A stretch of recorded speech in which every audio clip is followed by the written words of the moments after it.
Vamos para o quadro Saúde agora?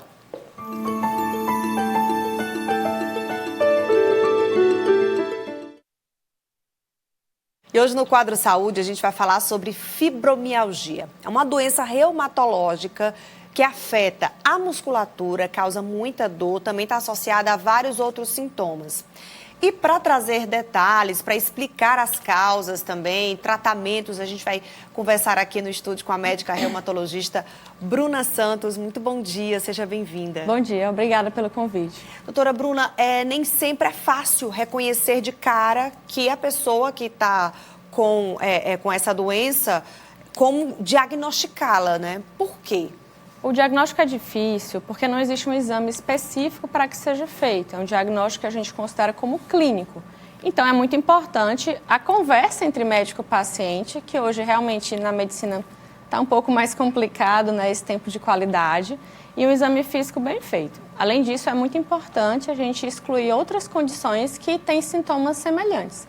Então, o diagnóstico ele pode ser confundido com outras doenças e existe um tempo aí para poder ter o diagnóstico. Então, o paciente tem que ter pelo menos 3 meses de sintomas. Então, isso também, por si só, né, pelo próprio critério diagnóstico da doença, já tem que ter um tempo de observação para, de fato, fechar o diagnóstico.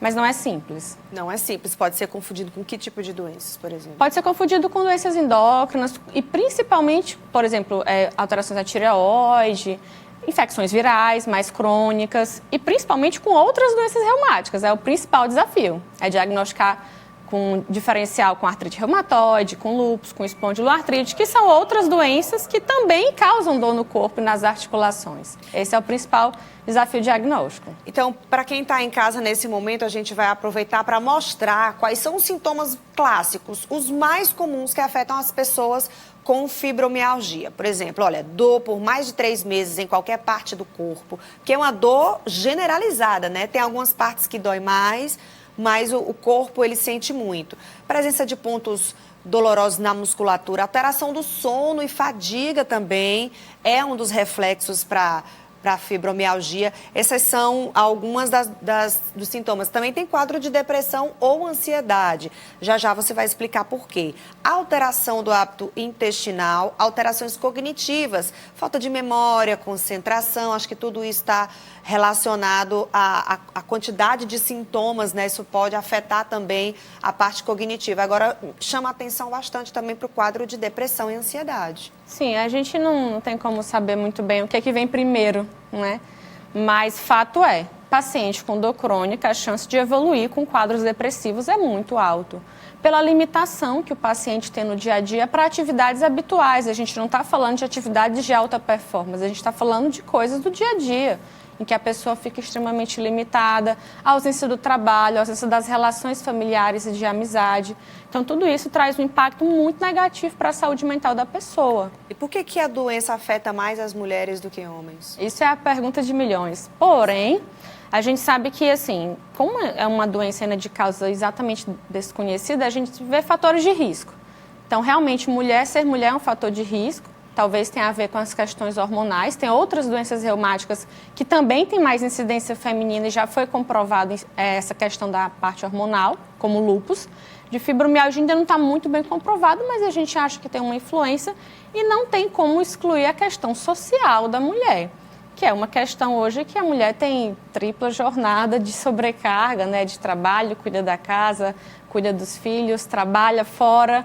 Então, isso gera uma sobrecarga, uma ausência de autocuidado na parte de atividade física regular, sono de qualidade e a própria saúde mental, como a gente também já citou. Então, isso também é muito importante e a gente acredita na incidência da doença. Pode estar relacionada a uma doença autoimune mesmo? Não, ainda não tem comprovação disso. Já foi feito alguns estudos, foi visto alguns anticorpos no cérebro, porém, a gente não sabe se isso, na verdade, já é consequência de quadros dolorosos crônicos em geral, e não especificamente da fibromialgia.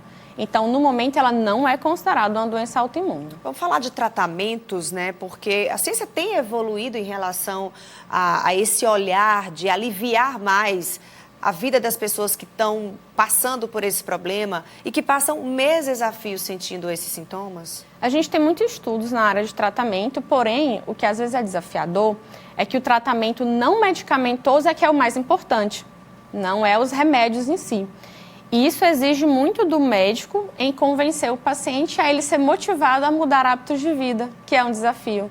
Não só na fibromialgia, mas em todas as outras doenças crônicas que são bastante prevalentes, como, por exemplo, obesidade e distúrbios do sono, distúrbios de depressão e ansiedade também, que também exigem mudança de estilo de vida. Então, para mim, eu acho que hoje esse é o principal desafio. É você conseguir engajar o paciente no tratamento e na mudança dos fatores que ajudaram a adoecer ele. Alimentação, atividade física. Sono regular. Sono regular também, né? Sim. Tá certo. A gente vai sempre tentar trazer essas novidades, porque é uma doença que tem atingido cada vez mais um público importante, né? Especialmente de mulheres, como a gente Público comentava. jovem, principalmente, e em fase de trabalho, de vida, de projetos pessoais. Provoca afastamento do trabalho. Afastamento do trabalho e também a questão mesmo do cuidado próprio, né? E a gente vê que quando a gente é jovem, a gente quer aproveitar a vida ao máximo. E quando a gente tem essas limitações, isso realmente é muito comprometedor, né? Para a vida como um todo do paciente. Doutora Bruna, muito obrigada por trazer para a gente essas informações. Doutora Bruna, que é médica reumatologista, é uma das especialidades que cuida, que trata, que acompanha doenças como essa, que é a fibromialgia. Muito obrigada, bom dia para você. Obrigada pelo convite.